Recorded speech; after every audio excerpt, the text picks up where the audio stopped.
Tuhan agar tidak ada lagi wartawan seperti ayah saya yang dibungkam, sementara aktor intelektual masih bebas karena berserah.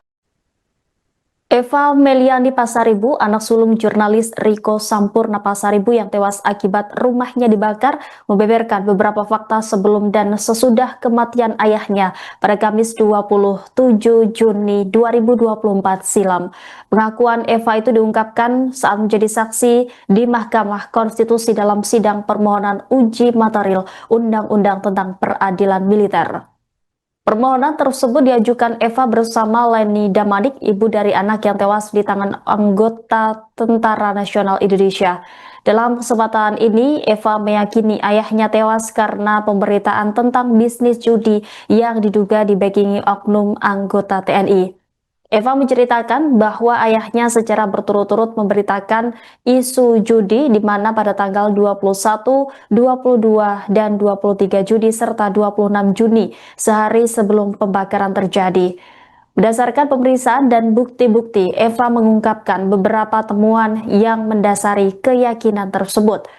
Riko Sampurna Pasaribu sempat dihampiri oleh seorang prajurit TNI bernama Koptu HB dan meminta mendiang untuk menurunkan atau men-take down berita tentang bisnis judi. Menanggapi permintaan tersebut, Riko Sampurna Pasaribu menyatakan akan meminta perlindungan kepada Polda Sumatera Utara. Ia juga menyampaikan pesan kepada Kepala Satuan Reserse Kriminal Polres Tanah Karo yang berisi pengakuan bahwa dirinya merasa terancam oleh Koptu HB. Tidak hanya itu, Koptu HB juga mengirim pesan kepada Pemret Riko agar menurunkan berita tersebut.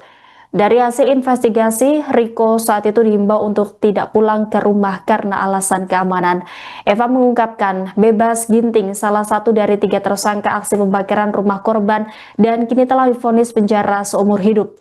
Justru tidak memiliki masalah apapun dengan ayahnya. Meskipun dalam pemberitaan korban bahwa bebas ginting disebut sebagai pengawas lokasi judi, namun hubungannya justru akrab dengan Riko Sampurna Pasaribu.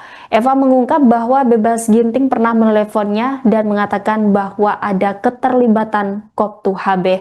Bahkan Koptu HB lah yang menyuruh melakukan pembakaran. Dalam persidangan pidana, bebas ginting juga menyebut adanya pihak lain yang terlibat. Ia juga mengakui menerima uang sebesar 1 juta rupiah sebagai bonus setelah melakukan pembakaran.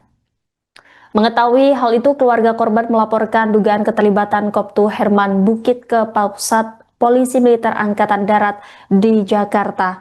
Seiring berjalannya waktu, keluarga korban menilai tidak ada kejelasan hasil pemeriksaan dari Polisi Militer Daerah 1 Bukit Barisan. Eva mengaku kerap mengalami kesulitan saat melakukan tindak lanjut karena penyidik yang menangani perkara tersebut berganti-ganti sehingga proses hukum berjalan lambat. Perkenalkan, saya Eva Meliani Pasaribu, anak dari almarhum Riko Sampurna Pasaribu yang merupakan korban pembunuhan berencana dalam pembakaran terhadap seluruh keluarga saya di Kabupaten Karo, Sumatera Utara. Tidak hanya ayah, ibu, adik, dan anak saya juga ikut tewas dalam kejadian tersebut, yang dimana peristiwa tersebut kuat dugaan saya dikarenakan pemberitaan ayah saya selaku jurnalis. Dan sekarang majelis, saya tinggal sebatang kara. Itu ayahnya jurnalis apa dulu? Tribrata TV. Tribrata TV di Kabanjahe. Di Kabanjahe. Yang diberitakan itu tentang apa? Tentang ini nanti saya jelaskan. Oke, silakan. Majelis. Saya meyakini berdasarkan bukti-bukti dan pemeriksaan yang dilakukan oleh pihak kepolisian bahwa peristiwa ini terjadi karena ayah saya memberitakan bisnis judi yang diduga dibackingi oleh oknum TNI. Ayah saya secara berturut-turut memberitakan isu tersebut pada tanggal 21, 22, dan 23 Juni 2024 serta pada tanggal 26 Juni 2024, 1 hari sebelum pembakaran terjadi. Dalam pemeriksaan dan bukti-bukti yang telah ditemukan, terungkap bahwa 1. Ayah saya didatangi oleh Koptu Herman Bukit yang meminta agar ayah saya menurunkan atau meng-take down berita terkait bisnis judi. 2. Ayah saya merasa terancam dan mengatakan akan meminta perlindungan ke Polda Sumut. 3. Ayah saya mengirim pesan bahwa ia merasa sangat terancam oleh Koptu Herman Bukit, dan pesan itu juga ia sampaikan kepada Kasat Reskrim Polres Tanah Karo. 4. Koptu HB juga mengirim pesan kepada Pemret ayah saya agar menurunkan berita tersebut. 5. Dari hasil investigasi, ayah saya dihimbau untuk tidak pulang ke rumah karena alasan keamanan. 6.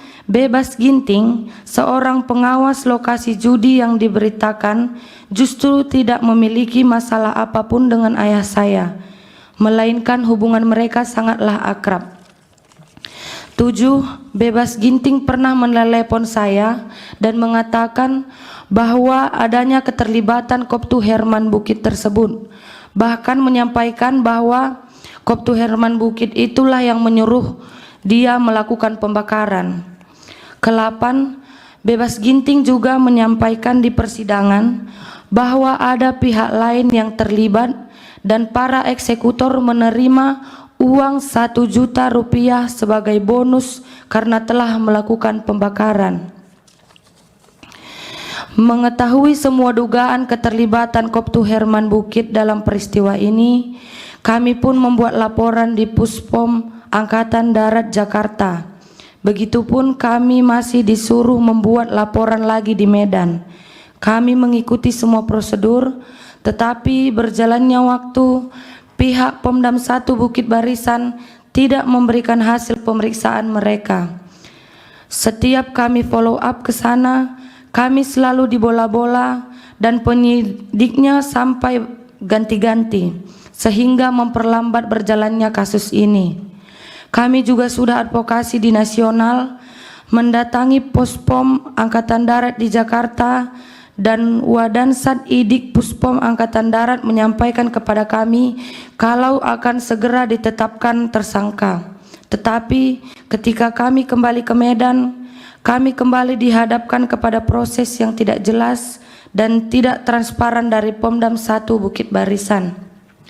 Yang mulia Majelis Hakim, perbedaan perlakuan antara pelaku sipil dan pelaku dari unsur militer sangat terlihat dari awal penanganan perkara. Para pelaku sipil ditangkap cepat, ditahan, diperiksa secara terbuka, dan proses persidangan berjalan dengan akses publik penuh.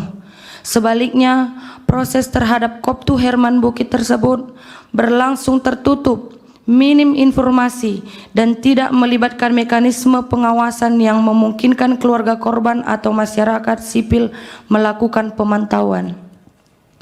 Keadaan ini menimbulkan kekhawatiran mendalam sekaligus luka hukum bagi saya sebagai korban, karena menunjukkan bahwa ketika seorang pelaku berasal dari institusi militer, proses hukum seolah berada di luar jangkauan kontrol publik.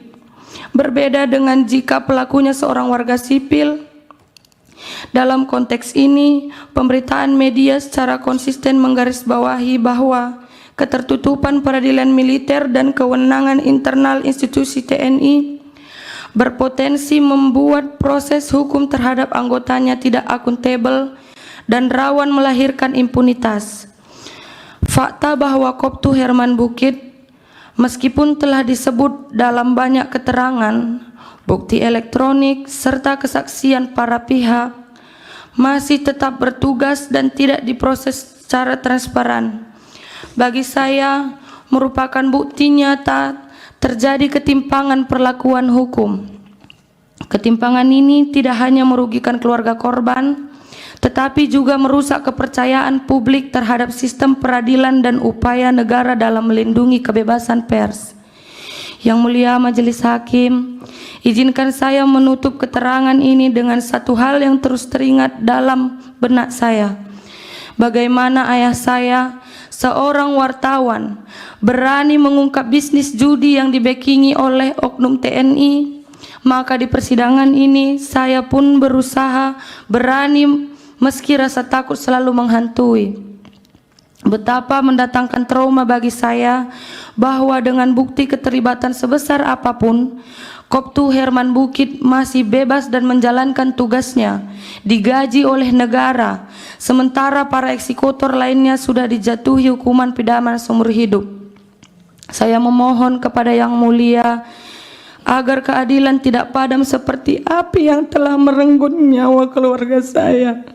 Saya memohon agar tidak ada lagi wartawan seperti ayah saya yang dibungkam, sementara aktor intelektual masih bebas karena berseragam. Saya berharap ke depannya setiap kasus yang terlibat atau diduga melibatkan oknum TNI tidak lagi dibedakan dengan orang sipil dan dapat diperiksa bersama-sama tanpa adanya perbedaan perlakuan di hadapan hukum, sehingga korban seperti saya dapat benar-benar merasakan keadilan. Karena ini adalah harapan terakhir saya, Yang Mulia. Saya sangat-sangat bermohon kepada Yang Mulia majelis hakim sekalian agar dapat mempertimbangkan permohonan saya, anak sebatang kara ini, dalam mencari keadilan di dunia yang hanya sementara ini. Demikian keterangan saya. Sekian dan terima kasih Yang Mulia. Makasih, silakan kembali ke tempat duduk.